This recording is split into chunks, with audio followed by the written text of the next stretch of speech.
There is an object moving through the upper atmosphere right now. That technically, according to the physics textbooks written 20 years ago, should not exist. It is not a satellite, and it is definitely not a conventional aircraft. It is moving at more than 5 times the speed of sound, wrapped in a sheath of superheated plasma so intense that it turns the surrounding air into a glowing, destructive blowtorch.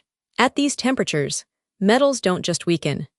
They melt like ice on a summer pavement. And yet, deep inside that fiery inferno, microprocessors are cool, calculated, and actively changing direction for decades. Intelligence agencies in the West were convinced that guided flight under these conditions was impossible. They assumed the intense heat would blind any sensor, fry any computer, and tear apart any control flap that tried to steer. But then, an unannounced orbital test shattered those assumptions in a single morning. A flight path so unpredictable, so fast, and so fundamentally different from traditional rocketry that it left defense analysts staring at their tracking screens in absolute silence. The real danger wasn't just that the weapon worked, but that it bypassed every single early warning radar system ever built.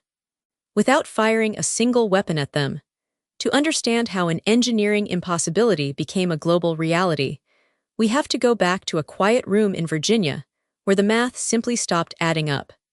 It was during a routine review of satellite thermal imaging, when tracking operators noticed a strange anomaly over a desert testing range. A thermal plume appeared, expanded instantly, and then completely vanished from high-orbit sensors. Normally, a long-range ballistic missile follows a predictable path, like a thrown baseball. It shoots high into space, follows a clear arc, and comes down on its target. That arc makes it easy to track, easy to calculate, and theoretically, easy to intercept. But this object didn't follow the arc. It shot up, flattened out just inside the upper edges of the atmosphere, and began to glide, skipping off dense air layers like a flat stone across a calm pond. By the time ground-based radars tried to lock onto its location, the object had shifted its trajectory by hundreds of miles. It was maneuvering at speeds where traditional defense systems cannot process calculations fast enough to predict the next turn. And that's when a chilling realization hit the analysts in that room. The multi-billion-dollar defense shields built over the last 40 years, designed to look high into the sky for incoming arcing missiles, were looking in entirely the wrong direction. But nobody could understand how the hardware survived the journey until researchers began looking into an obscure series of academic papers published years earlier. Decades ago, a small team of materials scientists began working on a problem that most aerospace firms had abandoned as a dead end. They weren't looking at bigger engines or more powerful explosives. They were obsessed with ceramics, specifically synthetic compounds designed to endure temperatures hotter than the surface of some stars, while the rest of the world was focused on stealth coatings and radar-absorbing paint. This group was forging ultra-high temperature tiles that could withstand structural forces capable of snapping solid steel like a toothpick. They tested these materials in deep, underground wind tunnels, built specifically to simulate the brutal friction of extreme atmospheric flight. For years, project reports were filed quietly, hidden inside routine civil engineering budgets, attracting zero attention from international observers. Western intelligence viewed these facilities as outdated research hubs, unaware that they were laying the groundwork for a revolutionary leap in manufacturing. But building a heat shield was only half the problem. The real nightmare was learning how to steer through fire. When an object travels at these extreme speeds, the air molecules in front of it compress so violently that they strip electrons from atoms, creating an envelope of ionized plasma around the vehicle. This plasma acts as a total radio shield. No signals can get in, and no signals can get out. For decades, this was known as the reentry blackout, an unavoidable period where pilots and automated systems fly completely blind. If you can't receive targeting updates, and your internal sensors are blinded by superheated gas, a maneuvering missile becomes nothing more than an expensive, unguided piece of falling space junk. Engineers knew that if they couldn't solve the blackout problem, the entire weapon concept was useless.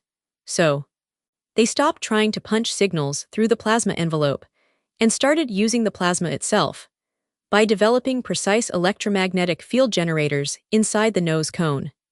They found a way to manipulate the ionized gas around the vehicle, shaping the plasma to act as an antenna and a steering mechanism at the same time.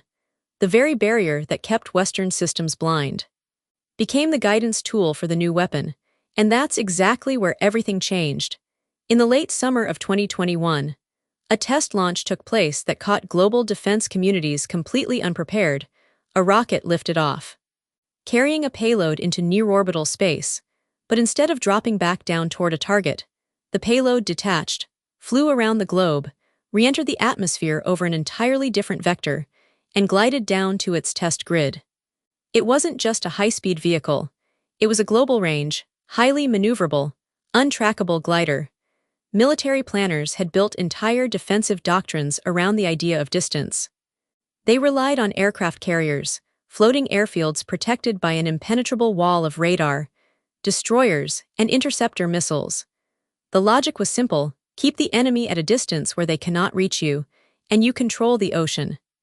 But a weapon that glides through the atmosphere at extreme speeds, continuously changing course, completely flips that mathematical equation on its head.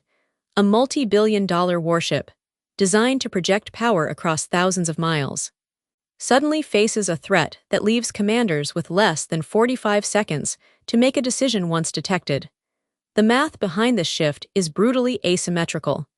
Building a modern naval fleet takes decades, hundreds of thousands of personnel, and hundreds of billions of dollars. Building a hypersonic glide network costs a fraction of that investment. If a strike group has to operate hundreds of miles further out just to stay beyond the reach of these gliders, its tactical effectiveness is instantly neutralized without firing a single shot. The threat isn't just about destroying a target, it's about denying access to entire oceans. When word of the successful orbital test leaked to the press, government officials tried to minimize the news.